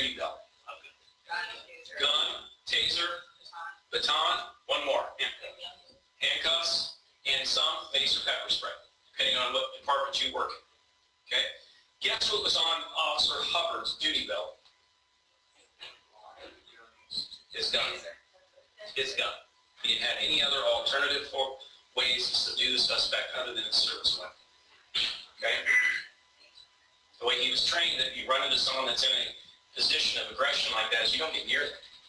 If you have a baton or you have pepper spray, you are forgetting probably the most important piece of equipment a police officer carries, a radio. He didn't have one. His battery had run out, he forgot to go get new batteries, and he was on duty without a working radio. The one thing that this video doesn't show is that approximately 30 seconds after the shots are fired, there's more than 4 police officers that surround the activity on the sidewalk. The response time was almost immediate. Okay? So had he not left property, he used the radio. Their cops would have picked this guy up at 6'4", 235, running down the street in a tuxedo at 2:30 in the morning. Okay? Now, did any of those rules really, were they a proximate cause of this? Most people on the defense side would say, what caused that reaction? Is pepper spray going to make a difference? Is a baton going to make a difference? Is a radio going to make a difference when you're on your back, getting your face pounded in by somebody who did not legally respond to commands I gave them as a Kansas City police officer? They could have earlier. No, yeah, don't ruin my argument. It was. Now, what I said, when you face the emotions, right, you listen to the people on the cell phone. What are they saying? I know. That's why I'm videotaping. That's very aggressive. That's why I'm watching this. And then all of a sudden, when the guy flips over and looks up, what does the person on the cell phone say? Don't do it. Don't do it. And that's exactly how we felt too. It's like, wait a second here. The decision prior to that point was very clear, right? Rules were broken. You should not ever leave a property. Why is that rule there? Because when you leave the property, bad things happen. When you don't carry your duty belt, bad things happen. When you get to a point, though, where he flips him over and a guy bigger than him starts punching a cop, like we said 30 years ago with our doctors, cops have a code too, depending on who you are. And it's very important when you do law enforcement work, you know your audience. Okay? Because when I saw that, I'm like, done. Guy got what he had coming to him. That was my code. It's like, all right, officer made a lot of mistakes there in how he was trained to handle it. But if I'm him, I'm pulling the trigger. My survival depended on me pulling the trigger. What you didn't see was Officer Hubbard in the hospital with his cheek and both ocular bones fractured, puffy, so you can't even see who he is, and it's black and blue. This wasn't like Hubbard got up and walked to his cruiser and went home. He was in the hospital for a long time with very severe facial fractures. Think about how powerful those fists are when you have concrete behind your head. Okay? So think about, they both broke a lot of rules, a lot of codes. And what it came down to when we did that mock jury was, if you had a bad experience with law enforcement, they didn't care. They did not care about what this guy was punching in the face. All right? If you were pro thinking your law enforcement as your heroes, people to look up to, people that deserve respect, zero. Okay? Now, in terms of damages, who is really the prime defendant in this? Is it Officer Hubbard? It's Marriott, right? So this was in Kansas City, and we had 2 phases. We had the regular damages phase, and then we had the punitive damages phase. And we went back and watched 4 different juries argue over what to give. Okay? And if you've never been in a mock jury experience before in that type of situation, and you're defending cases, don't. It scares the hell out of you. Because they were throwing around millions and billions of dollars for the estate of this family. Okay? And it wasn't because I argued it eloquently. It was because I triggered their reptile. I triggered their personal experience with law enforcement. I triggered the anger that was not to this particular officer, but my argument was enough's enough. All right, we have black men being shot in the back in South Carolina. You have in Ferguson. You had it in Louisiana. You had them all happening around this period of time. And the verdicts that were being handed out had nothing to do with this case. Had nothing to do with it. Okay? It had to do with them putting themselves in these shoes and saying, we have to protect not only ourselves, especially if you were of color. We not only have to protect ourselves, we have to protect our family and our friends, because this has to stop. We can't allow this to happen anymore. And if we don't do something about it now, we don't send a message to Marriott that they can't allow this type of behavior from their off-duty police officers, I'm next. And there are people giving, one wanted to give $5 billion to this family. They were throwing around like it was nickels. And part of it was that the Marriott had just built a brand new hotel in Washington, D.C. that cost them $175 million. It was one of like 84 Marriotts that cost over $75 million to build. And so they have this information. What did they think? How can I make them stop? 2 days of sale of coffee at McDonald's? Yeah. Is it worth to Marriott? Some of them were saying it's worth one of their hotels, $175 million. The average was over $100 million over 75 different jurors for a guy who was drunk and punched a cop in the face. Okay? So I knew that I was not seeing all the F's. When I sat there, the poor guy that was trying to defend the case was so mad at me because he had told his carrier the case didn't have a value. And he's like, well, this is abbreviated. You're not hearing all the evidence. There's a lot of legal defenses that are still available to us. That's true. But what you're learning is emotion and logic. When you argue the law, it does not ever overcome the individual's investment, the reptile, whatever you want to call it, into the outcome of the verdict. Okay. Questions? We have about 10 minutes. Stories, questions, anyone have anything they want to ask or point out? I just wanted to mention that I think a good place to look for hypocrisy is also the website of the company. Yeah. A lot of, everybody wants to put their best foot forward and how good they are. Exactly. And on the flip side, from my side, I think it's malpractice now. The question is when you're looking for proving hypocrisy, is to look at the company's website. They make proclamations of safety. They make proclamations that look out for their worker, and to use those to show hypocrisy when you're examining certain witnesses. I, on my side, think it's borderline malpractice. If you have a plaintiff under the age of 30, you don't do the social media campaigns. We just recently found one prior to mediation, did on a whim last second, of an accident, admitted liability, already got $100,000 underlying UIM case. They found a website for anybody here run marathons, like marathonrunnersus.com or something like that, where you can post all your times.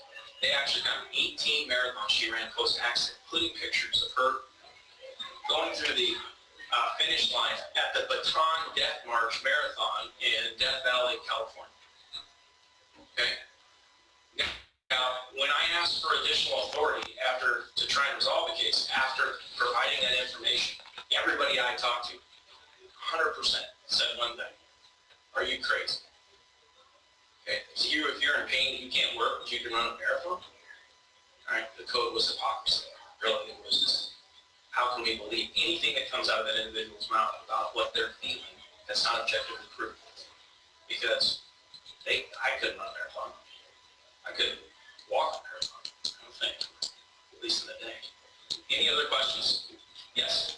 Kind of what you guys were talking about in the break before I came back in. How do we approach this? I'm a plaintiff's lawyer. How do we approach this from when we've got an admitted liability situation, which seems to be the defendant's latest ability to kind of take poison? Okay. So my thought is this. This is based on my experience. Folks that are in Douglas County, a lot more probably agree with this. What would you say the percentage of jurors are that have any civil jury trial experience in the newly appointed judges? Not very much. I mean, most of them do not come from a civil justice background, okay? Number one, I get a lot of questions about, well, how is this normally done? Right? I think you're given more leeway in your voir dire, your opening, and your closing than you've ever been given in the past because of that lack of experience. They don't know. No one wants to make a sustain an objection during opening or closing. It's just bad form. So, number one, you have a little bit more leeway. Number two, in admitted liability cases does not remove the underlying facts of the cause. Meaning, if you have a car accident, someone rear-ended you at 100 miles an hour, drunk, the drunkenness probably doesn't come in, right? But to show the severity of the impact, to show the speed and how it may relate to jurors equate speed to injury. All of those factors can come in, and if I'm on the plaintiff's side, you better make me objective. How do you know what comes in and what doesn't unless you say it? Right. Offer all the photographs, offer everything. I think that it's anything that you can get in. What my philosophy is when I'm on that side is to say, all right, to soft sell it in the beginning and wait till close. Say, this is admitted liability. This individual was operating a vehicle recklessly when they made a decision not to pay attention and struck the rear of my client, injuring her. Okay? That gets in that activity that you can argue then at the end that says, this is not just about damages, this is about the severity of the impact of the decision to not pay attention while driving and the ramifications it has for my client. Okay? Now you may get an objection and it may be sustained, but we have an old saying, anybody that's traveled, you can't unring a bell. Right? Once it's said, okay, you just move on.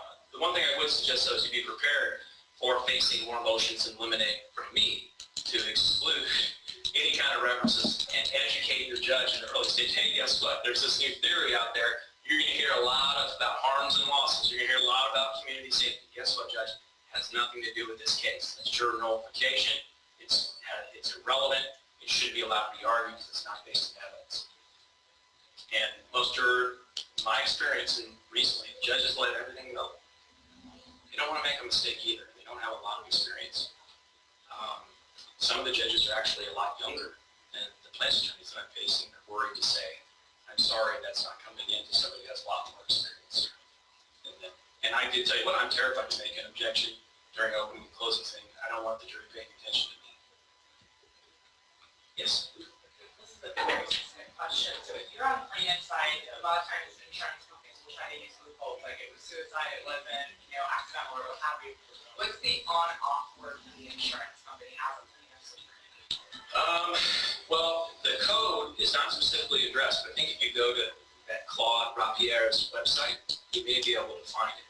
Now, that doesn't mean you can't create your own code that resonates with you and with people that you work with and try it out in a particular case. And that code for the insurance company, it's hard because I would immediately think insurance. Protection.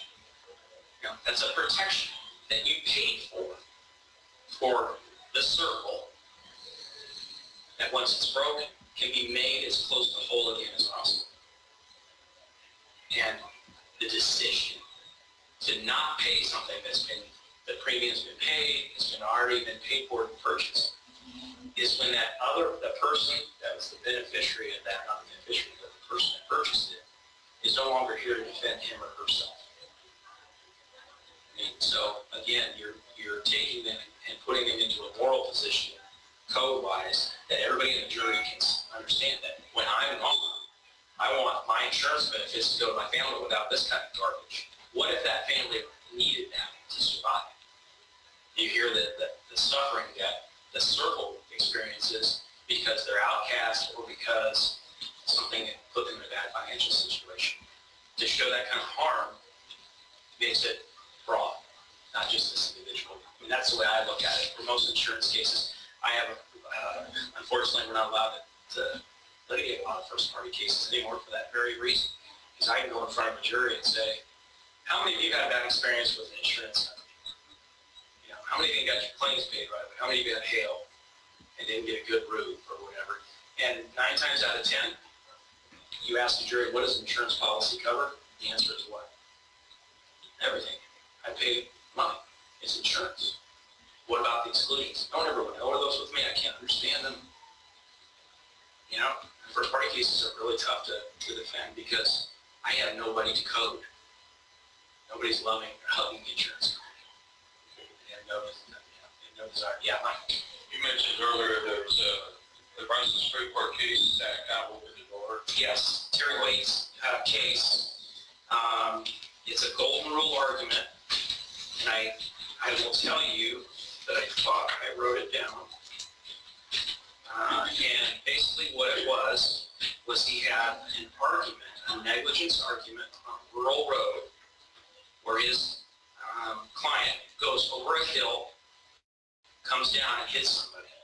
And during his argument, he says a reasonable person would do exactly what he did, which is he comes over and sees a hazard and he swerves. If it was you and you were in that situation, you would swerve to avoid hitting somebody. It was, now remember, this gets back to our judges and to an appellate record, all right? If I make an inflammatory argument on clothes, I violate the golden rule. Does that mean that if you win, or that if I win, you win on appeal? What's the standard? If I get up there and say a bunch of stuff that's not appropriate, that's inflammatory, that's against the law and evidence, and you appeal, you have to show that that verdict was dependent upon my inflammatory statement. So in other words, the case is PARO, P-A-R-O, the Farm and Ranch Fertilizer. This is from the decision, the invitation to put two jurors to put themselves in place of a party is improper. But there's no reversal unless the jury was prejudicially affected by the remarks. Whose decision is that?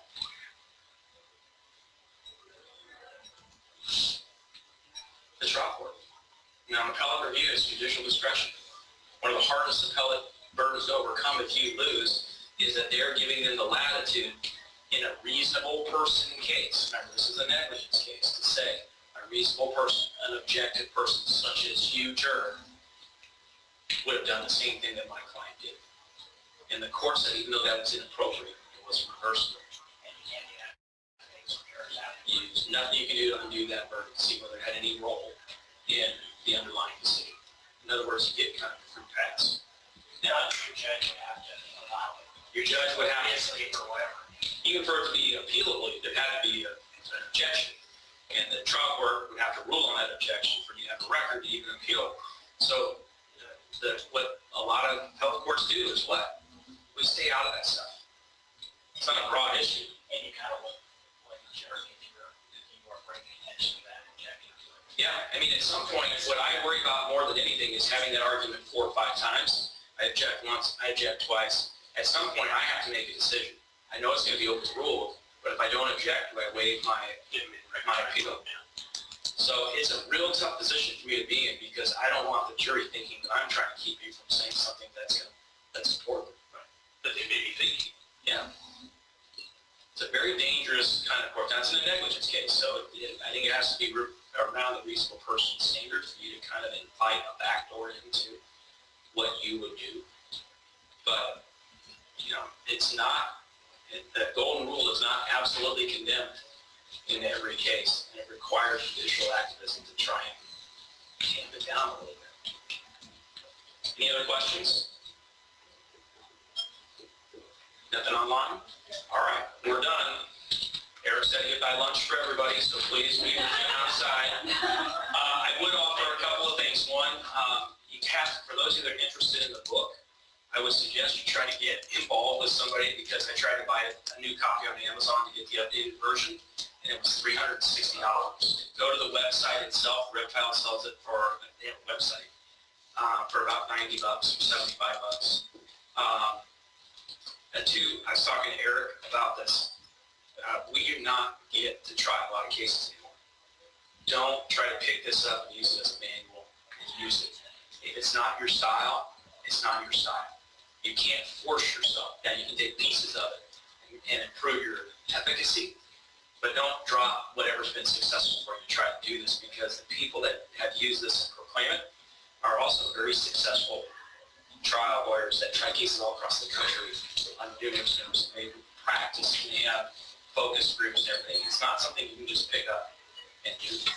It takes a lot of work. Any other questions? All right, you guys have a great weekend. Thank you.